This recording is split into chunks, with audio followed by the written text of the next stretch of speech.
কর্মকর্তাদের দুর্নীতিতে দিন দিন ভোগান্তি বাড়ছে নরসিংদী আঞ্চলিক পাসপোর্ট অফিসে। বৈষম্যবিরোধী ছাত্র আন্দোলনের নারায়ণগঞ্জ জেলার পাসপোর্ট অফিসে আগুনে ক্ষতিগ্রস্ত হয় নরসিংদী। এই অফিস থেকে 2 জেলার মানুষকে পাসপোর্ট সংক্রান্ত জরুরি সেবা দেওয়া হচ্ছে। গ্রাহকদের অভিযোগ, সাধারণ মানুষকে সেবা পেতে হয়রানির শিকার হতে হয়। নরসিংদী প্রতিনিধি মোহাম্মদ শফিকুল ইসলাম মতির পাঠানো তথ্যচিত্রে ডেস্ক রিপোর্ট। নারায়ণগঞ্জ জেলায় বৈষম্য বিরোধী ছাত্র আন্দোলনে পাসপোর্ট অফিস আগুনে ক্ষতিগ্রস্ত হওয়ার পর থেকেই নরসিংদী অফিসে 2 জেলার পাসপোর্ট সংক্রান্ত কার্যক্রম চলছে। সেবা প্রত্যাশীদের অভিযোগ, পাসপোর্ট বিষয়ে যে কোনো জরুরি সেবা পেতে মানুষের ঘন্টার পর ঘন্টা নষ্ট হচ্ছে।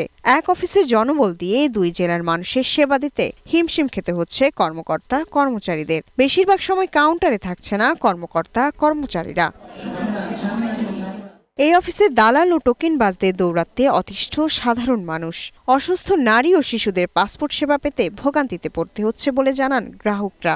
সকাল 6টায় এসেছি, কিন্তু অনেক বড় লম্বা লাইন, অনেকেই সবাই ভোগান্তিতে পড়ে আছে। এখানে অনেকে ভোর 4টাও এসে বসে আছে। আমার এনআইডি কার্ডে আমার সমস্ত ডাটা দেওয়া থাকে, তারপরেও কেন আমাদেরকে বারবার এই হয়রানির শিকার করা হয়, এটা পাসপোর্ট অধিদপ্তরের কাছে আমাদের দাবি। দালাল মুক্ত চাই এবং কি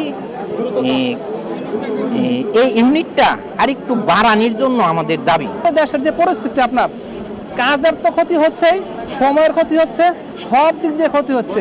এই ক্ষতিগ্রস্ত থেকে আমরা সবাই পরিত্রাণ পেতে চাই। নরসিংদী আঞ্চলিক পাসপোর্ট অফিসের উপপরিচালক মোহাম্মদ জামাল উদ্দিন 7 মাস আগে এই অফিসে যোগ দেন। তার যোগদানের পর থেকেই গ্রাহকদের জিম্মি করে প্রতিদিন কয়েক লাখ টাকা হাতিয়ে নেয়ার বিষয়ে বিভিন্ন সময় সংবাদের শিরোনাম হয়েছে অফিসটি। টোকেন বাণিজ্যের অভিযোগও রয়েছে তার বিরুদ্ধে। এসব বিষয়ে ক্যামেরার সামনে কথা বলতে রাজি হননি সংশ্লিষ্ট কর্মকর্তারা। তবে অল্প সময়ের মধ্যে গ্রাহক সেবা নিশ্চিত করা সহ এই অফিসের সব দুর্নীতি বন্ধের আশ্বাস দিয়েছে নরসিংদী জেলা প্রশাসক। ভূমি অফিস বলেন, পাসপোর্ট অফিস বলেন, বা থানা বলেন, বা যে কোনো যেখানেই সেবা, সেখানেই কিছু দালাল শ্রেণী তৈরি হয়, কিছু সুবিধাভোগী তৈরি হয়, কর্মকর্তাদের মধ্যে কিছু স্বার্থান্বেষী মহল তৈরি হয়, এবং সেই জায়গা থেকে আমাদের ধীরে ধীরে উঠে আসতে হবে।